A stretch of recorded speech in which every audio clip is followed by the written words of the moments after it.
Question question number 7,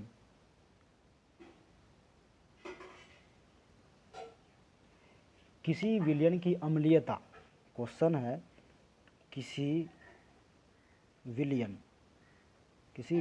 की अम्लीयता किसी विलयन की अम्लीयता या क्षारीयता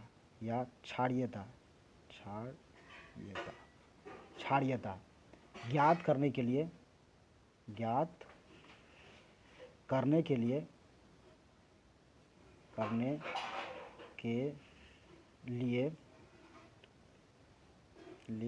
आवश्यक है। ऑप्शन रहेगा लिटमस, सेकंड ऑप्शन रहेगा मैथिल ऑरेंज,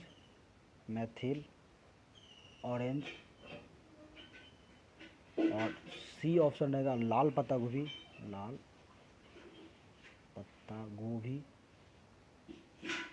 और डी ऑप्शन रहेगा ऑल। देखो क्वेश्चन एक बार हम लोग पढ़ लेते हैं अच्छी से।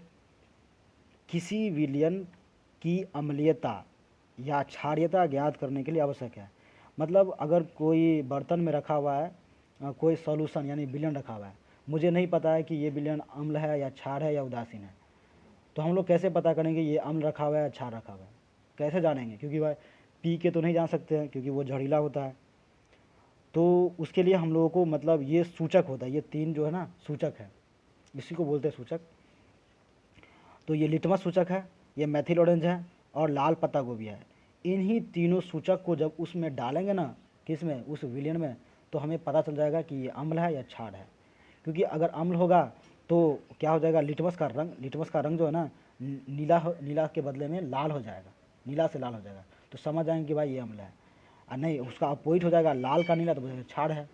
तो ये 3 जो है ना सूचक है, इन्हीं तीनों की मदद से जो है ना हम लोग पता करते हैं कौन सा विलयन अम्लीय है, कौन सा विलयन क्षारीय है। जिसका option number D is the right answer हो जाएगा। अब आगे क्वेश्चन है क्वेश्चन नंबर 8।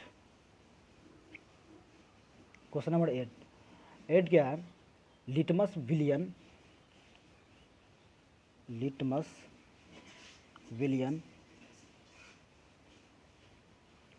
विलयन बैंगनी रंग का रंजक होता है। बैंगनी रंग का रंजक होता है जो थेलोफाइटा के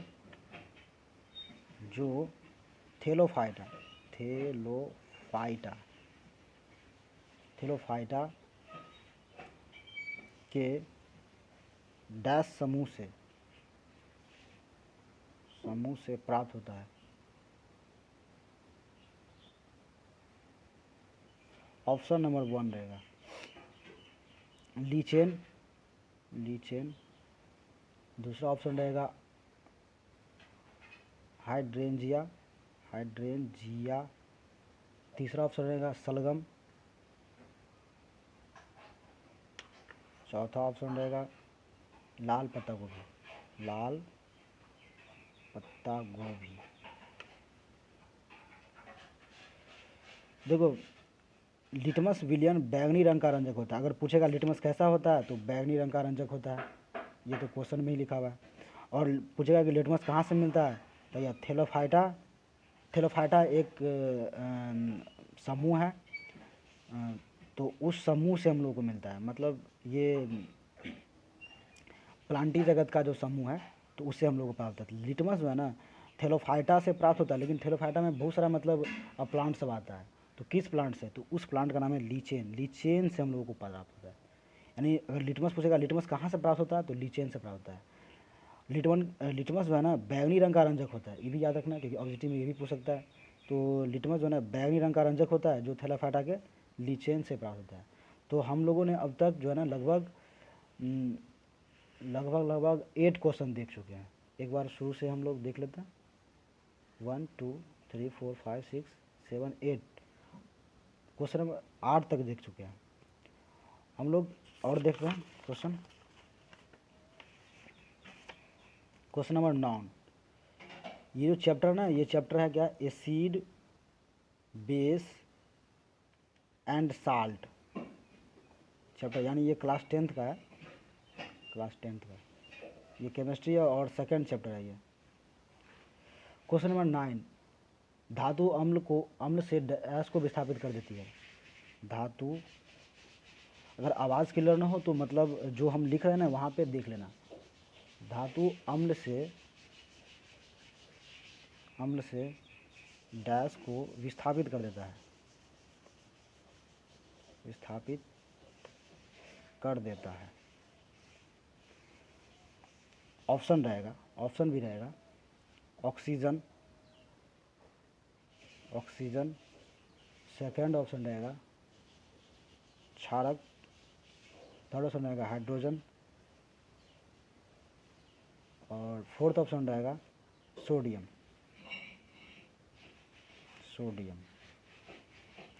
यानी धातु अम्ल से विस्थापित मतलब होता है हटाना। तो धातु जो है ना अम्ल से किसको विस्थापित कर देता है, तो हम लोग एक रिएक्शन देखते हैं। पहले एक लेते हैं धातु, जैसे हम लोग Mg एक धातु लिए और अम्ल ले रहे हैं, तो अम्ल HCl एक अम्ल है। अब दोनों के बीच में रिएक्शन होगा, तो देखो अब यहाँ पे रिएक्शन होने पर क्या अलग हो रहा है वही देखना है। तो क्या बनेगा, मैग्नीशियम है, यहाँ पे क्लोरीन है, तो मैग्नीशियम क्लोरीन से अभिक्रिया करेगा, तो क्या होगा MgCl2, इसमें 2 से मल्टीप्लाई करना पड़ेगा क्योंकि बैलेंस करना है ना, तो 2 से मल्टीप्लाई किया तो यहाँ पे बनेगा क्या, हाइड्रोजन H2, क्योंकि यहाँ 2 हाइड्रोजन है तो ये 2 हाइड्रोजन देना पड़ेगा। तो धातु जो अम्ल से अभिक्रिया किया तो क्या बना, मैग्नीशियम क्लोराइड और हाइड्रोजन बना। तो ये जो है ना हमारा साल्ट हो गया, ये लवण है, ये तो लवण बन गया और यहाँ पे एक हाइड्रोजन ही बन रहा है। अब ऑप्शन में देख रहे हैं क्या, ऑप्शन में क्या है, ऑक्सीजन है तो ऑक्सीजन तो नहीं बन रहा है, क्षारक है तो क्षार तो नहीं बन रहा है, हाइड्रोजन, हाँ हाइड्रोजन है, तो यानी हाइड्रोजन ऑप्शन करेक्ट हो जाएगा। और हम दिखाए भी हैं कि धातु अम्ल से हमेशा अभिक्रिया करने पर हाइड्रोजन गैस ही निकलती है। कोई भी धातु अम्ल से अभिक्रिया करने पर हाइड्रोजन गैस ही निकालेगा, तो ये ऑप्शन हो जाएगा। हाँ, एक चीज़ याद रखना, हाइड्रोजन जो है ना, हाइड्रोजन के पास अगर मोमबत्ती लेके जाएंगे तो उसमें से एक फट फट आवाज़ निकलता है, फट फट की आवाज़ निकलता है और उसके बाद मोमबत्ती जलने लगता है। या कहीं कहीं पर लिखा रहता है पॉप की ध्वनि, पॉप की ध्वनि। ये ऑब्जेक्टिव में अगर पूछ दिया जाए तो ऐसे ही बताना कि मतलब पॉप की ध्वनि किससे निकलता है, तो हाइड्रोजन से। या फट फट की आवाज़ किससे निकलता है, तो हाइड्रोजन से, क्योंकि इसके पास कैंडल ले जाने पर ये आवाज़ निकलता है पॉप की ध्वनि। अब हम लोग बढ़ते हैं क्वेश्चन नंबर 10, 10 क्वेश्चन नंबर।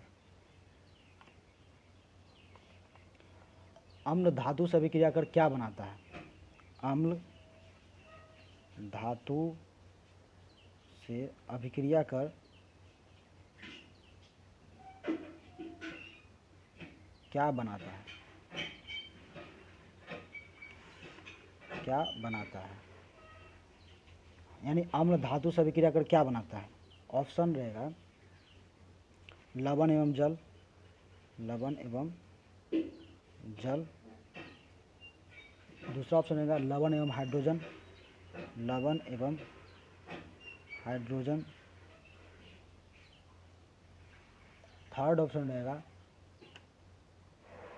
लवण एवं यौगिक, लवण एवं यौगिक, यौगिक। और चौथा ऑप्शन लवण एवं CO2, लवण एवं CO2। कैसे समझेंगे, अभी हम लोगों ने समझा क्या था कि धातु अम्ल से अभिक्रिया किया, धातु अम्ल से अभिक्रिया करने में क्या बन रहा है, लवण बन रहा है, हाइड्रोजन गैस बन रहा है। इसमें क्लियर है, ऊपर वाले सवाल में क्लियर है कि लवण बन रहा है और हाइड्रोजन बन रहा है। तो लवण और हाइड्रोजन ही बन सकता है, बाकी तो ऑप्शन में तो है ही नहीं, क्योंकि लवण और हाइड्रोजन यहाँ पे दिया हुआ है, तो ये भी बन सकता है। अच्छा, हम दूसरा एग्जाम्पल भी ले सकते हैं, जैसे हम दूसरा एग्जाम्पल लेते हैं,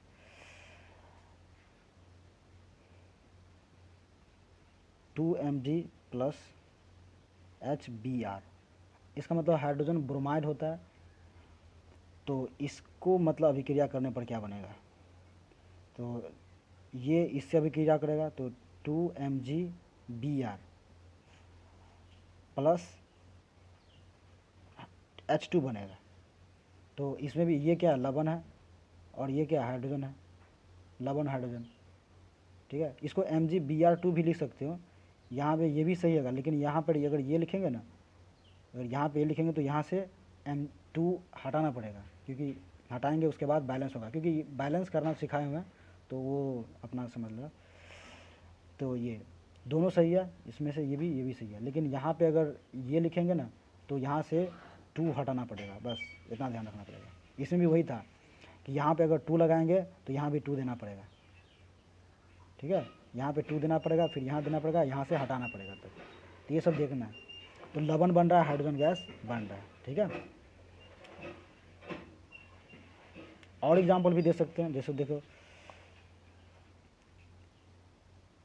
Na या 2Na प्लस H2SO4 क्या है, अम्ल और धातु ना, तो अम्ल है, ये धातु है, दोनों के बीच अभिक्रिया कर रहा है, तो क्या होगा, सोडियम ये सल्फेट बन जाएगा, Na2SO4 प्लस H2। अब देख लो बैलेंस है क्या नहीं, बैलेंस है, इधर 2 Na तो इधर भी 2 Na, S एक है तो S एक है, ऑक्सीजन 4, हाइड्रोजन 2 है, यानी ये बैलेंस है। तो बैलेंस हो गया, तो ये क्या है, मतलब बन क्या रहा है, ये लवण है और ये हाइड्रोजन है, तो लवण और हाइड्रोजन दोनों बन रहा है। तो ऑप्शन नंबर बी करेक्ट हो जाएगा, क्योंकि लवण हाइड्रोजन आंसर होगा, क्योंकि लवण और जल तो बन नहीं रहा है, लवण एवं यौगिक का सवाल ही नहीं है, क्योंकि यहाँ पे ये एलिमेंट है, यौगिक नहीं है, CO2 तो नहीं बन रहा है। चलो अब हम लोग आगे बढ़ते हैं, क्वेश्चन नंबर 11। क्वेश्चन नंबर 11,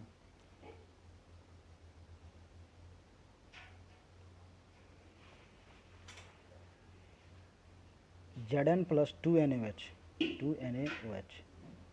इसका टू क्या बनेगा, मतलब इसको मतलब बनेगा क्या, तो ऑप्शन में है Na2ZNO, सेकंड ऑप्शन में क्या है 2NaZNO2, थर्ड ऑप्शन में है Na2ZNO, और ऑप्शन नंबर डी हो जाएगा क्या,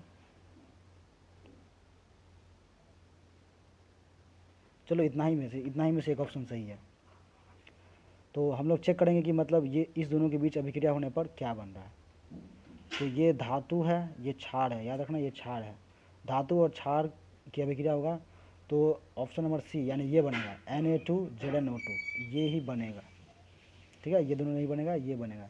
इसको केवल याद रखना, क्योंकि एक बार ये पूछे हुआ है, बिहार बोर्ड में पूछे हुआ है, तो इसको याद रखना ऑप्शन नंबर, यानी Zn plus 2NaOH equal to Na2ZNO2। ठीक है, थोड़ा समय कम है, हम एक और सवाल बता के छोड़ दे रहे हैं। क्वेश्चन नंबर 12, धातु कार्बोनेट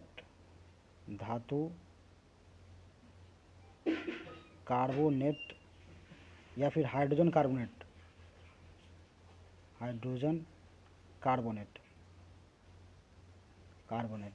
या बाइकार्बोनेट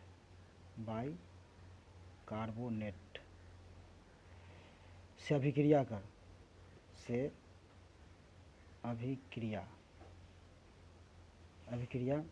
कर क्या बनाता है,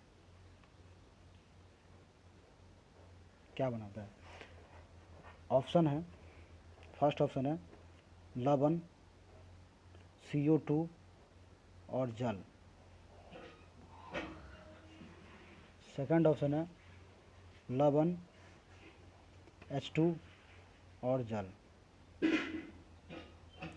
थर्ड ऑप्शन रहेगा लवण और हाइड्रोजन, और फोर्थ ऑप्शन है लवण एवं जल।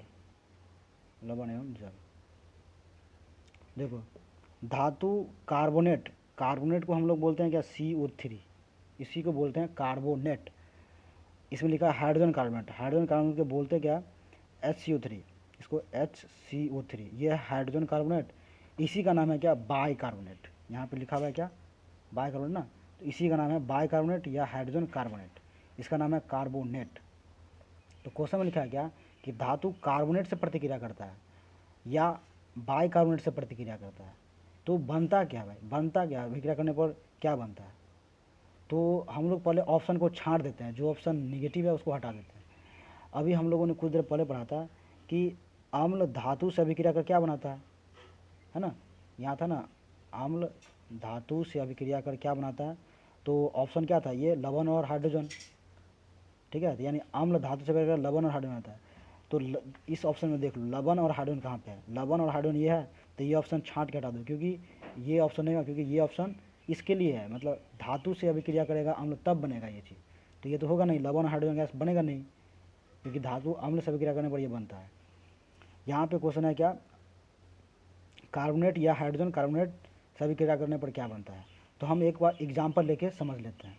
जैसे देखो एग्जाम्पल लेते हैं, ये सोडियम है, ठीक है, धातु है ना, सोडियम धातु, और कार्बोनेट लेना है ना, तो कार्बोनेट ले रहे हैं, या HCO3। तो ये देखो जहाँ भी मतलब ये रहे ना CO3 और H, वहाँ पे H2O बनेगा ही और CO2 बनेगा ही, ये दो चीज़ हमेशा बनेगा। H2O CO2 हमेशा बनेगा जब ये दोनों दिया रहेगा तो हम H2O CO2 पहले ही बना दिए। अब इसके बाद ये बीच में क्या बनेगा, इस बीच में अगर नहीं पता है तो समझना क्या, लवण ही बनेगा हमेशा। तो ऑप्शन यही सही हो जाएगा, लवण, CO2 और जल, क्योंकि H2O बन रहा है, H2O बन रहा है और CO2 बन रहा है, तो H2O और CO2 यहाँ इस ऑप्शन में है, आई बीच में बनता है हमेशा लवण, तो ये ऑप्शन करेक्ट हो जाएगा। अब देख रहे हैं कैसे बनेगा, यहाँ 2 से मल्टीप्लाई कर रहे हैं, यहाँ भी 2 से गुणा कर रहे हैं, तो क्या होगा Na2CO3, Na2CO3, 2 Na है, यहाँ भी 2 Na है, कार्बन 1 है लेकिन यहाँ पे कार्बन 2 है, तो 1 और 1 मिलके 2 हो गया। हाइड्रोजन कितना है, 2, तो हाइड्रोजन यहाँ भी 2 है, ठीक है। और ऑक्सीजन कितना है, 3 दूनी 6, देखो इसमें कितना ऑक्सीजन है, 3, 1 4 और 2 6, 3 1 4 और 2 6, यानी 6 ऑक्सीजन है, ऑक्सीजन 6 हो गया। हाइड्रोजन भी बैलेंस है, सोडियम भी बैलेंस है, यानी ये क्या है, संतुलित रासायनिक समीकरण हो गया। अब देखो कि धातु था और ये क्या है, कार्बोनेट या बाई कार्बोनेट इसको बोलते हैं, बाई कार्बोनेट, ये बाई कार्बोनेट है, तो धातु बाई कार्बोनेट से अभिक्रिया करने पर क्या बना, ये क्या है, लवण है, और ये जल और कार्बन डाइऑक्साइड, जल और कार्बन डाइऑक्साइड हमेशा ही बनता है, तो option number A is the correct answer. आज भर के लिए इतना ही रहने देते हैं, और हम लोग दूसरी बार मिलेंगे तो फिर इससे आगे और ऑब्जेक्टिव क्वेश्चन देंगे। यहाँ पे हम लोग जितना सारा देखेंगे क्वेश्चन है, अधिक से अधिक ऑब्जेक्टिव क्वेश्चन पे फोकस रखेंगे, ठीक है। थैंक यू बच्चों।